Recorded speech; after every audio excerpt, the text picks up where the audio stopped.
Welcome back to the MCC Brussels podcast. I am your host, John O'Brien, Head of Communications, filling in for Jacob Reynolds for the next few weeks. On the programme today, first we turn to Budapest, where Hungary once again becomes ground zero in the clash between national conservative values and global progressive activism. The Queer Pride March, used to be called Gay Pride, returned to the streets, but not without controversy, as Hungarian authorities voiced concern over the aggressive imposition of foreign ideologies on their culture and their children. We'll examine why Prime Minister Orbán's government continues to draw the ire of Brussels and the applause of conservatives across Europe. Next, we'll head to Germany, where the ruling Social Democrats have unveiled a truly radical proposal to ban their political opposition. That's right, the SPD is now exploring legal avenues to shut down the AfD, one of the country's most popular parties. With the Greens backing this move, we'll ask, what happened to free speech? And who gets to decide which voices are allowed in a democracy?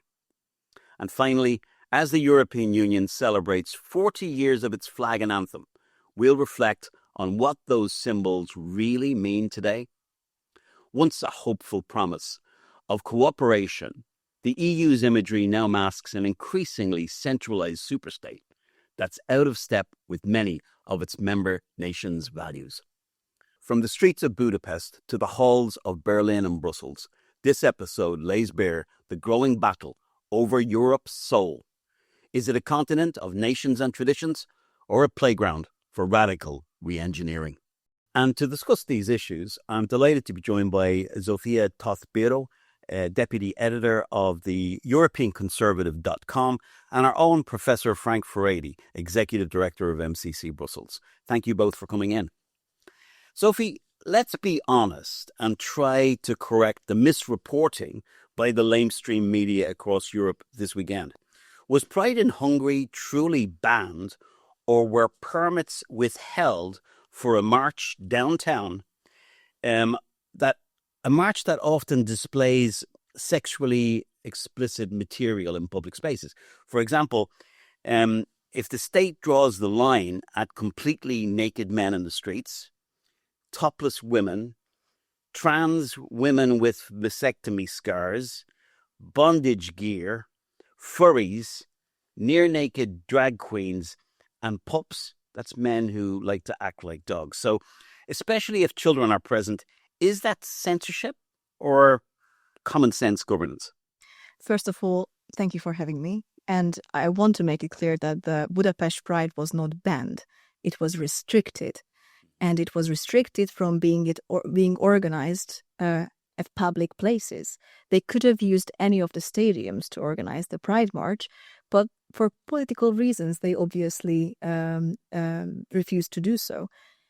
When it comes to, I don't want to kid anyone. There's no reason or point in denying it, that there was a huge crowd.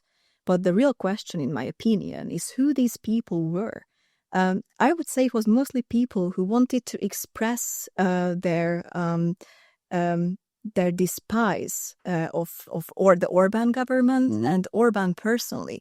Actually, you could see a lot of banners, even masks, placards mocking Orbán and calling for the end of the totalitarian Hungarian regime. Also, many of the anti-Orbán protesters, because that's what they essentially were, came from abroad. And this is something very important to mention.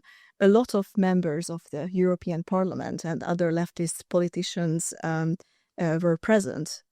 In essentially the whole Italian left was there, with the exception of Ilaria Salis, of course, who didn't dare to show up, being afraid of getting arrested in Budapest after beating innocent people senseless before she got elected as an MEP. Let me add that she came up with some lame excuse for why she couldn't attend and assured the poor and oppressed Hungarian people of her support. But what I'm trying to say is that this Budapest Pride was not about love is love and equality, but in fact it was an anti-government protest. And if you take a look back at what EU Commission President von der Leyen tweeted, calling on Orbán to allow the Pride, Budapest Pride to take place, and how many leftist politicians got themselves involved, it clearly shows that their support was not towards the LGBT community, but towards a Hungarian regime change I talked about on many occasions. Right. Frank, across Western cities, from Toronto to New York City, Dublin, Antwerp, Pride seems to have regressed from a rights-based protest into something far more provocative. The descriptions that I just gave of various sort of sexual manifestations are now sort of predominantly at the front of Pride. Pride is less about gay and lesbian. Many gays and lesbians say they feel quite alienated from it. It's far more about kink than ever before. Is Hungary wrong to question whether such events belong in a city centre? And why is it labelled authoritarian to uphold public decency? Well, yeah, some very interesting questions. I think it is the case that Pride has mutated from a movement that's somewhat affirming gay and lesbian identity to a kind of decadent exhibitionism. And I thought it was very, very interesting that the Hungarian LGBTQ plus organizers decided that they weren't going to have the usual guys with their penises dangling and naked ladies. Yeah. They were going to make it a more sensible, more conservative gay pride demonstration, just to demonstrate that they are really the kind of people you don't have to worry about. So that was that kind of interesting performance that they kind of put on. It's also an interesting dimension that the government, for its part, decided that the last thing that they would want to see is are pictures on TV where the police are stopping people, beating people up, where they could be accused of being authoritarian. So on both sides, there was a very great focus on the optics of the situation for obvious reasons. But I think the really important thing for me is, everybody I talked to who was on the demonstration or who talked to people on the demonstration, they make the point that this whole event was very much about regime change. As you were saying, it was about Orbán. It was about Orbán, and the interesting thing is that this kind of neo-colonial strategy of putting pressure on Hungary from outside is something that can easily blow up in their faces, because it seems to me that what they're really saying is that the Hungarian government does not have the right to use its parliamentary powers to regulate, where people can demonstrate and where people cannot demonstrate. In London, for example, the government and the police regularly decide that you cannot have a demonstration in front of the parliament, or you can't have a demonstration there. You got to have a demonstration somewhere else. That's a normal. Same in Brussels. Exactly. Certain areas you can't demonstrate it. Exactly. So I think that all these laments about the loss of democracy, authoritarianism in Hungary, are very much self-serving propaganda rather than actually dealing with the real issues. Sophie, is the European Commission President, von der Leyen, overstepping her mandate by endorsing, going as far as to make a video, an event that Hungarian authorities were decisive about how they wanted it to go ahead? Could this signal a dangerous precedent that she's giving her view about what a sovereign nation should be doing and not doing? Absolutely. She's just continued what she's been doing for years now. And if I may, I would like to touch upon the legal aspect of the matter, because these people were breaking the law, and they were doing so deliberately, staged by Brussels. It seems that that until the people of Hungary oust the current government and elect a new one, the laws that the legitimately elected parliamentary majority in Hungary passes will not be respected. So let me ask, where's rule of law in this case. The rule of law that Brussels loves bringing their... When it's convenient. When it's convenient, Yes. Exactly. Mm-hmm. Frank, over 70 MEPs and ministers from across the EU openly defied a member state's laws. What does that say about the state of European democracy? Well, they would say that they were being democratic because they were upholding EU values. And I don't know at what point breaking the law was an EU value, or at what point having these kinds of demonstrations was seen as being an important value for Europe. But nevertheless, they're convinced that they're acting in democratically. But of course, this was very much a neo-colonial gesture, where basically they assumed that they had the right to basically project themselves and their political views on another nation, and that they knew better than the Hungarian government or the elected representatives of the Hungarian people what was in Hungary's best interest, and that they somehow had a mandate to do this. That's the scary thing. When you talk to them, and I just talked to one of them this morning, they believe that they had a mandate to go to Budapest and lecture the Hungarians and their representatives about what should really happen there. And it seems to me that that kind of transgression on the basic principles of sovereignty is something that is very dangerous.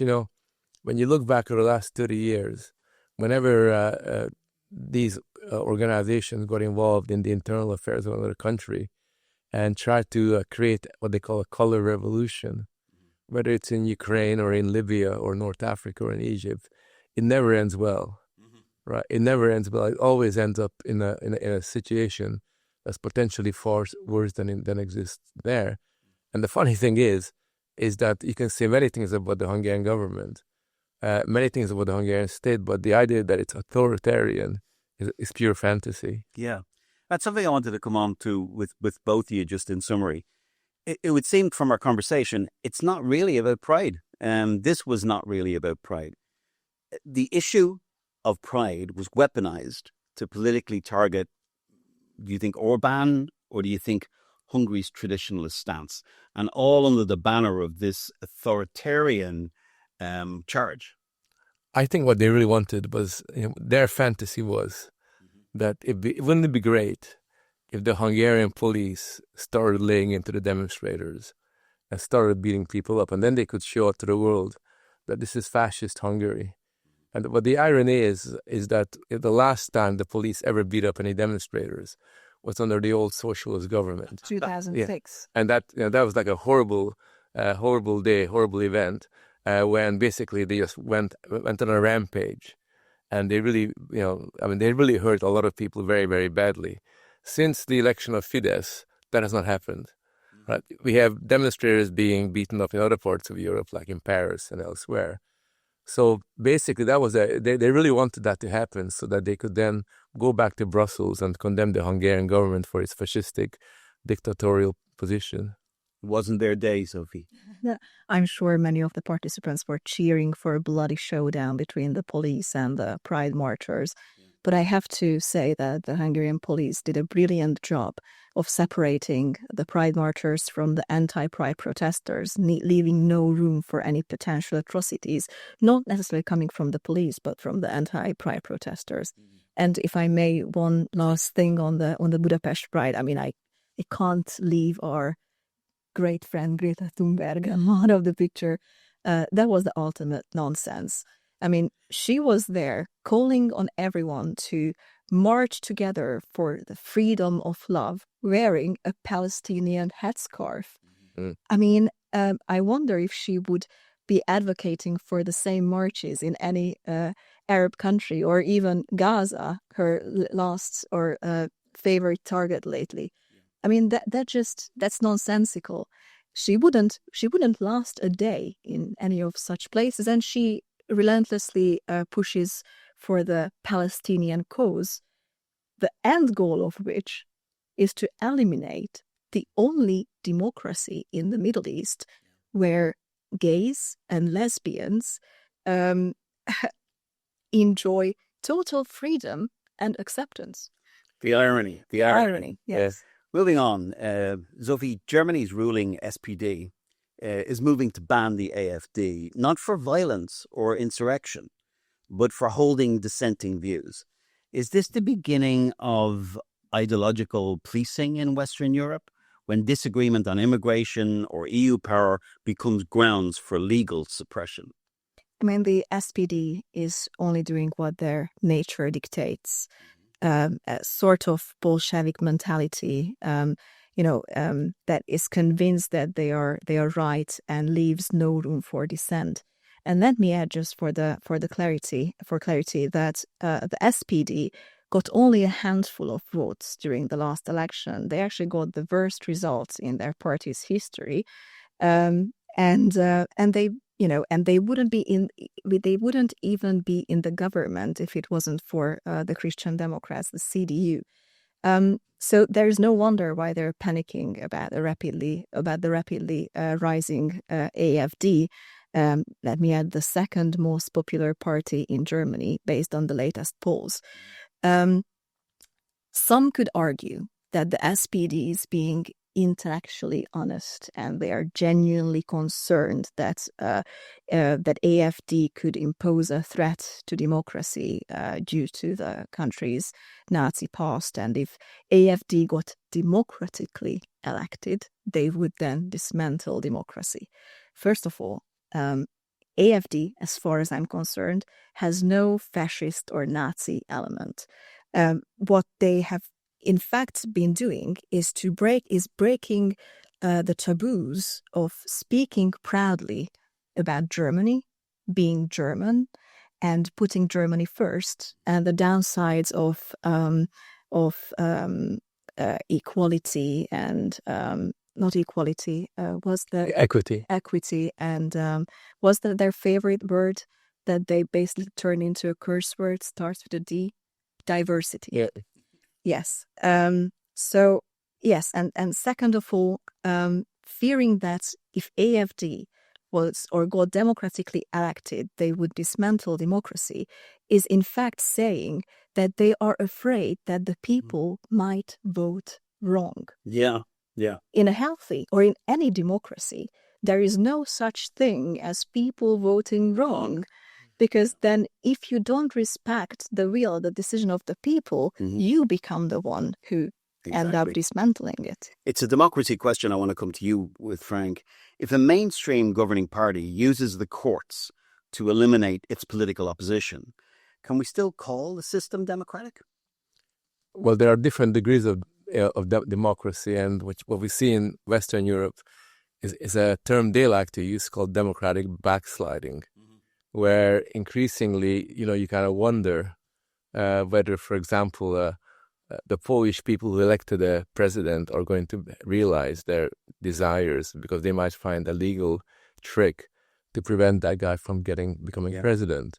You have a similar attempt in France, where the courts are used to thwart Marine Le Pen from getting elected or running in the elections. And I think that what we're seeing at the moment is a very interesting and very dangerous trend towards the use of juridical and non-parliamentary instruments as a way of narrowing the scope for public debate and public discussion. And, there are other things as well. I mean, for example, we already had an incredible number of speech laws becoming institutionalized, where free speech is being curbed and in many cases severely limited by the new laws, Germany being a very extreme example in relation to that. So what I find that's happening is that democratic decision-making and the right of citizens to voice their sentiments is becoming limited all the time. And what happens is that particularly parties that represent dissident views are now faced with extra parliamentary pressure and potentially a coercion and repression in the not too distant future. Sophie, the people claim this is about stopping extremism, but do you also suspect that it's about stopping momentum, that the AfD's rise reflects very deep-seated concerns, mass migration, social disorder, economic anxiety? Is the establishment really afraid the silent majority is starting to speak? I mean, in my opinion, the establishment is digging its own grave, because the more they want to silence the AfD, a very popular party, which is addressing the most burning issues that Germany faces and the issues that the voters are most concerned about, it's going to create a martyr effect. The more you oppose something, the more driven people will be to vote for them. That's my personal opinion. And that's one aspect of the story. The other aspect is that if you just take a look at what Merz promised when, during the campaign period, he failed to live up to most of the voters' expectations. And this is something that can not only be observed in Germany, but also in other parts of Europe, that you give democratic mandate to people. You trust them with your vote, who then end up leaving you on the side of the road, saying, "Hey, sorry, that was part of the campaign. Let's face reality. We can't really close our borders down. I told you I care about, the dangers of mass migration, and I know that our girls are being raped on the streets. But what can I do?" Frank, even the SPD officials admit that a ban won't replace political argument. What I don't get is, with the SPD and with other groups in Europe, why not confront the AfD's ideas head on? Is there a reason why, rather than turning the AfD into political martyrs, why is it that those who oppose the AfD, who oppose other conservative or right-wing movements, don't get out there and actually fight with argument? I think there's a very simple answer to that, which is, historically, they relied on the fact that people would be too intimidated to voice their real feelings. They relied on the fact that if they said that certain views were racist, then people would be scared to say that they were about immigration. And if you told people, for example, that the environment is going to only survive if certain things happen, and if you oppose that, then you're becoming, sort of a person committing some kind of a environmental sin. A lot of people kept their views to themselves. And what has happened in the last 10 years, maybe the last 5 years in particular, is as these parties begin to get stronger and stronger, people are getting their confidence to basically to say what they think in public. Yeah. And once they begin to say things in public, then it becomes very difficult for the Socialist Party, to kind of react against it, because their whole existence has dependent on keeping things quiet, on basically limiting the terrain within which political debate takes place. Those things were not debated in public for decades in Germany and elsewhere. And the last thing they want to do is to participate in a debate that they know they cannot win.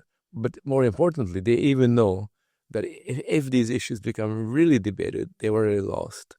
And that's really why they rely on speech laws and on coercion. It's no wonder they're investing so much in censorship, right? Absolutely. It's a great deal. Winning a trick for them.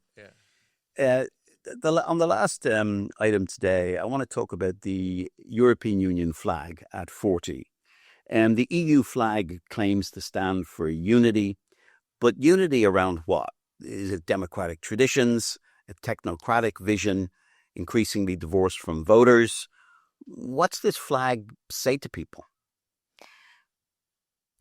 I have to admit that the EU flag does represent some positive ideas and achievements. Okay. Hungary, when I was born, wasn't part of the EU, so it's a fairly new thing, even compared to my lifetime, and means a lot in all sorts of practical ways, from ranging from free flow of labor to student exchange programs to free flow of capita, but the core idea is that we share a common European heritage, including a joint Greco-Roman and Judeo-Christian culture. So what is the problem? The problem is that it is precisely this common heritage that is being questioned. this common heritage, as I said, is something we share and is something that unites us, but only on top of our national identities. And there's no such thing as an EU identity, just as much as there's no such thing as a European demos that will be the basis of an EU democracy. The European identity is the collection and the synergy of national identities. Trying to force it to be its own thing is actually replacing these national identities and emptying the Europeanness of its contents. Mm-hmm. Frank, the EU insists that the flag is merely a logo in legal terms. Is that strategic ambiguity avoiding a backlash over sort of a supranational symbolism? Well, they still want to be able to project a sort of federalist ambition of altogether ruled from Brussels. Well, I mean, that's what they say in terms of the documentation and in terms of the way that the whole project of the flag was kind of justified. But in reality, they're trying to turn this flag into a symbol of Europeanness. Mm-hmm. And that's the basic, it's a public relations exercise. And when it was invented, they actually employed a large number of public relations companies to try to come up with some kind of logo, some kind of symbol that could capture what Europe was about. And for a while, they were messing around with trying to get a symbol of Athena as representing Europe. Then they kind of hit upon the idea, well, we'll take Beethoven's, sort of important symphony as the music that Ode to Joy, Ode to Joy, which is a great. I loved Ode to Joy. It's such a shame that it's been hijacked by these idiots. But so they really were desperately trying to get some kind of legitimate symbols developing. I think the problem is that if you cannot give meaning to what Europe is about, if you lack a language where you self-consciously reject the foundational values of Europe, and you instead of embracing it, you kind of look for other values to kind of promote, then the flag itself becomes very much a public relations, sort of branding exercise. And I remember at the time of the Lisbon Treaty, when that was signed, there was very clear attempts to basically distance Europe from its Greek heritage, its Christian, its Jewish heritage, all the things that make European civilization what it is, were ones they wanted to, sort of leave behind. But the flag, I suppose, was meant to cover up the vacuum that was left. Mm-hmm. And, one of the things that, is often used is the people in the Commission refer to European values. And that's one of the criticisms thrown at Hungary, that Hungary is not living up to European values by doing what we tell you to do about gay pride. What's happening with this sort of imposition of a value-based Brussels, a value-based Commission, a value-based Parliament, and telling other countries that these are the values that we have here? What are they and where are they coming from? Well, they're administrative values. So basically, what I call the real values of Europe have been ignored and actually in practice rejected. I mean, sovereignty being one of them. Sovereignty is a very important foundational value in Europe. Meant to be a Europe of nations, not of member states. But what they've done is they've artificially, administratively invented values, mainly by borrowing them from the United States. So if you look at the documents of the Commission, the values that they're really going about are things like diversity. I mean, all the time diversity is mentioned, inclusion, sort of equity, social justice, fairness. These are all imports from the United States of America. They're all critical race theory, right? They're all imports. They're all basically values that were dreamt up in a university seminar room, and then gradually gain traction. So, the joke is that these are not, because values have to have an organic relationship to a culture and society. These are invented PR sentiments that are imposed from above. You ask an average person in rural Hungary or rural Italy, what do you think of diversity? They have no idea what you're talking about. It's not something, they get up in the morning, they don't say, oh, I believe in inclusion. They don't say that. That's not what means something. They might say, oh God, make my day goodbye. blessing me. Sophie, last word on it. In thinking about the flag and about the ode to joy, I was thinking, how does it make Hungarians feel that every time you open up Playbook, every time in Politico, every time you hear the type of buzz around the Brussels bubble, it's saying that Hungary is not living up to the values that Frank has just articulated. What does, from a Hungarian perspective, that's pretty insulting, isn't it? It's very reassuring. Okay. I would say. Yeah.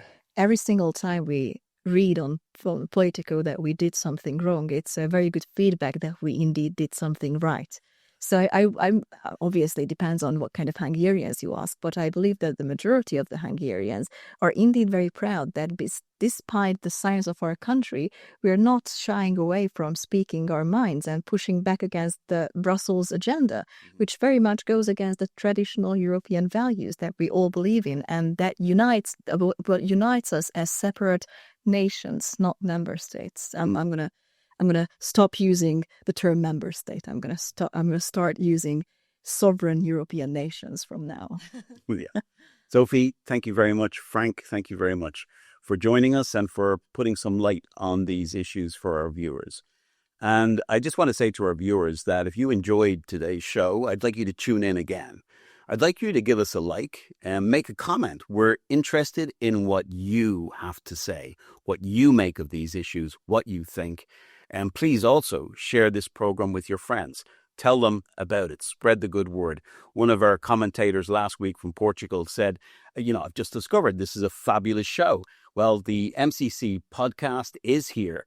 If you share it with more of your friends, we can spread the good word. This is John O'Brien signing off for MCC Brussels. Until next time.